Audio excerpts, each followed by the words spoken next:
right, super. You found us. Another episode of the Take for you right here on this brisk fall evening here in the Northeast. Amazing how the season just changes on a dime. Also heard maybe we might even have a northeaster by the weekend, but that really doesn't matter. Let's talk tonight about habits. Habits are such a vital part of our lives.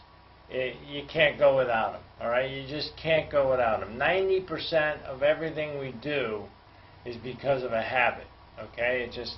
You can't function unless you have a habit. Otherwise, your life would be totally disorganized. You would have no idea what you're doing all the time, and your life would not be effective at all. Think about it. If you didn't have a habit on a lot of things that you do, you'd have to reinvent it and figure out a way to do it every time you did it.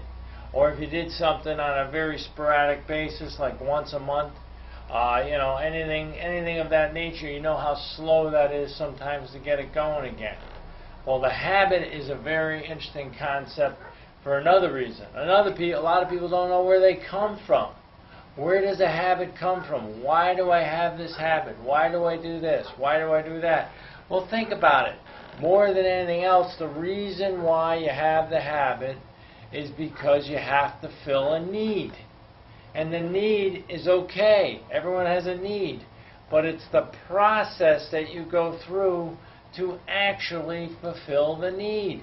You know, first thing, the three components, according to Stephen Covey, in the book 7 Habits of Highly Effective People. Notice that, 7 habits.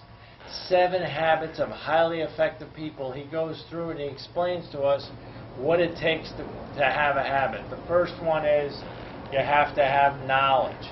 You have to have a want to, and you have to have a why to. See, you really, what it comes down to more than anything else, rather than even a want to, you got to have a know-how. You got to understand how to perform the habit.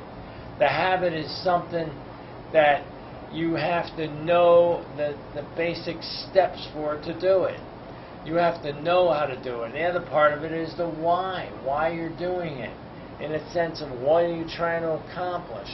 It still doesn't get to the need, because that's what really gets you going. It really gets you focused in on it. But first we have the knowledge. Then we have to have the skill. We have to have the mechanical ability or the mental ability to actually perform that habit. And as you keep going through this, you start understanding and start realizing that it comes down to desire. It comes down to desire to get something done. There are so many things out there that we do day to day in our life, we don't even know why we do them. And the reason is we don't see what it is that we're really trying to accomplish. A great example of that is people that let's say they want to lose weight, okay? But all of a sudden they take up exercising and they start realizing how much they enjoy the exercise, and they start realizing that if they eat certain foods, they're not going to be able to enjoy the exercise that much. So what happened there? All of a sudden that habit of maybe eating poorly and eating a lot more than most people do, or more than they should do, goes away, and it's replaced by the exercise habit. Isn't that simple? Isn't that basic? Isn't that a need? Excuse me. The need really was to feel good. The food made them feel good. That's where a lot of that comes from. The fact that the food helped them feel good is real important, because now they've had an opportunity to identify that need.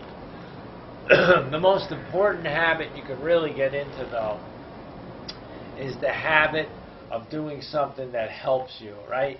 The most important thing you want to learn how to do is to have a habit that always puts you in a better position and helps you get better and better every day.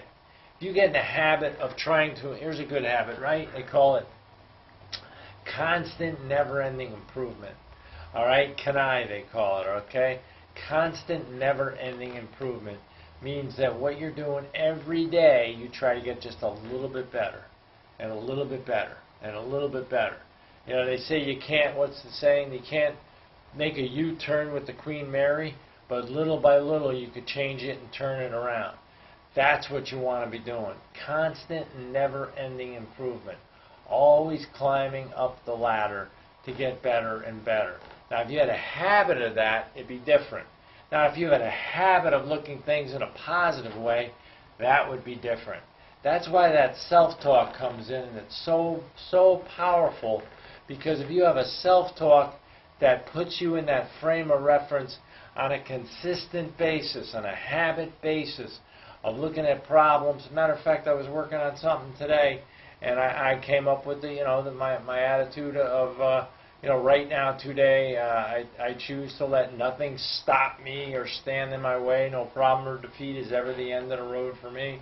I know roads don't stop, people do, so I make sure my roads keep going, and so do I. I keep moving, and that keeps me winning. If you have that just ingrained in you and as a habit basis, and you can call on it whenever you have to, that's important. Some people call on prayer the same way. And it's funny, in a way, they kind of do that without even thinking about it. You get into a tough situation, some people say, oh my God, right? That's a habit right there. Oh my God, if I'm in a tough situation. Well, you're calling on a certain thing. You're saying something on a repetitive basis, and you're making it more and more powerful the more you say it.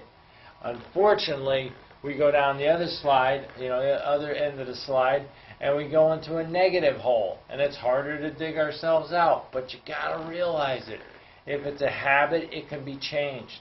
It takes 21 days to get into a new habit. 21 days. So for 21 days, if you do something over and over and over and over again, sooner or later, you're going to start getting it into your consciousness and moving away. I remember that when I gave up a few things for Lent. I remember thinking about having whatever it is I wanted, and then after a while, my mind started to drift away from it. I stopped having that habit of thinking about it.